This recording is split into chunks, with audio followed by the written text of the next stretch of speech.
welcome to ERi-TV English News Broadcast. It's exactly 10:30 p.m. Asmara time, and we're now ready for domestic and international news for Friday, the 28th of March. Reporting live from our headquarters in Asmara and inviting you to stay with us is Heaven Johannes, your news anchor for this session. Let's begin with the major headlines.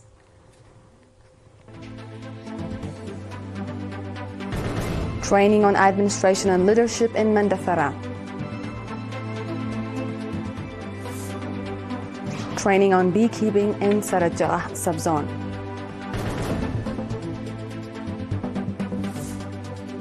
President Putin issues Arctic warning to NATO.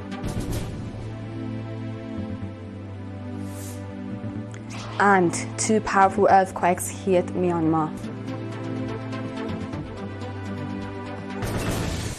In our domestic news, administration and leadership training was provided to 75 youth actively engaged in youth organizations in the southern region from 22 to 26 March in Mandafara. Noting that strong organizations are measured by their activities and administrative capacity, the coordinators of the program emphasized the importance of knowledge-based leadership and the effective implementation of programs. Mr. Girmay Gabru, head of the National Union of Eritrean Youth and Students in the region, stated that the training was part of ongoing efforts to enhance the overall capacity of the youth. He also urged the trainees to apply what they learned effectively in their workplaces and serve as role models for other youth in their communities. Ms. Amita Ngusa, secretary of the PFDJ in the region, said that awareness-based strong organization is one of the fundamental tools for youth empowerment. She called on the youth to equip themselves with knowledge that aligns with current realities. In another news, the National Union of Eritrean Women has provided a 3-month training program on beekeeping and beehive construction to females in the Sarajah subzone. Mr. Agoy Toom, head of the union branch in the Sarajah subzone, said that trainees who have interest in the sector were selected from the administrative areas of Mbadorho and Baleza. She further stated that each trainee was also provided with 2 beehives. Ms. Sanait Mahari, head of the socio-economic department at the National Union of Eritrean Women's Central Office, said the objective of the training was to enable women to become self-reliant and productive members of the society. She also encouraged the trainees to share the knowledge they gained with fellow members of their communities. Mr. Kifla Mariam Gabra Meskel, administrator of the subzone, expressed the subzonal administration's readiness to support the union branch in all its endeavors. A new dam with a capacity of 20,000 cubic meters of water has been constructed through the collective effort of residents from Kumhol and Gadam Lahazian administrative areas in the Forest subzone. The administrators of the 2 areas stated that the initiative aimed to alleviate water shortage for both human and livestock consumption. Highlighting the dam's importance in supporting water and soil conservation and enriching groundwater, Mr. Tesfai Tawalda, head of the subzone's agriculture office, encouraged other administrative areas to follow this exemplary initiative. Mr. Osman Arafa, administrator of the subzone, commended the commitment of the residents and stressed the need for regular follow-up to ensure the sustainability of the dam. Kumhol and Gadam Lahazian administrative areas are home to over 7,000 residents who rely on agriculture and pastoralism for their livelihood.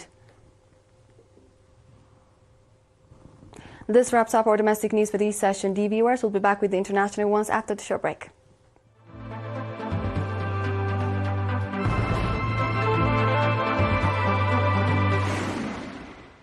Welcome back. Russian President Vladimir Putin, speaking at the International Arctic Forum on Thursday, stated that Russia would do its best to uphold its national interests and sovereignty in the Arctic. President Putin noted that Russia is concerned by the fact that NATO countries as a whole are more frequently designating the far north as a bridgehead for possible conflicts, practicing the use of troops in these conditions, including their new recruits from Finland and Sweden. Russia has been closely monitoring the situation in the region and has taken an adequate response approach by increasing the combat capabilities of the armed forces and modernizing military infrastructure facilities, the president added. President Putin further emphasized that Russia has never threatened anyone in the Arctic and that it will not tolerate any violations on its sovereignty and will reliably protect its national interests. Maintaining peace and stability in the Arctic is the key to the long-term development of the region, in addition to improvement of the quality of life of people and preservation of the unique natural environment, the president concluded. According to reports, the 1996 signed Convention on Maintaining Peace and Security in the Arctic region has not been implemented yet. In our final report, 2 powerful earthquakes of magnitude 7.7 and 6.4 have struck the Southeast Asian country of Myanmar today, according to the United States Geological Survey, with reports of strong tremors felt in Thailand and elsewhere in the region. The first tremor hit 16 kilometers northwest of the city of Sagaing at a depth of 10 kilometers. The earthquake has caused massive infrastructural damage, with roads buckled by the force of the tremors and masses of ceilings fell from buildings. As such, the government has declared a state of emergency in the severely affected northwest part of the nation. Earthquakes are relatively common in Myanmar, where 6 strong quakes of 7.0 magnitude or higher struck between 1930 and 1956 near the Sagaing Fault. The impoverished Southeast Asian nation has a strained medical system, especially in its rural states. With this, we conclude our news for this session. Dear viewers, time for a quick recap of the major headlines. Training on administration and leadership in Mandafara. Training on beekeeping in Sarajagha zone.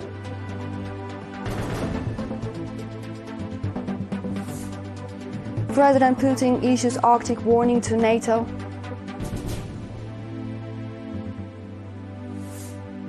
And 2 powerful earthquakes hit Southeast Asian country Myanmar. This was The World on Friday with ERi-TV English News broadcast. Dear viewers, thank you for joining and have a good weekend.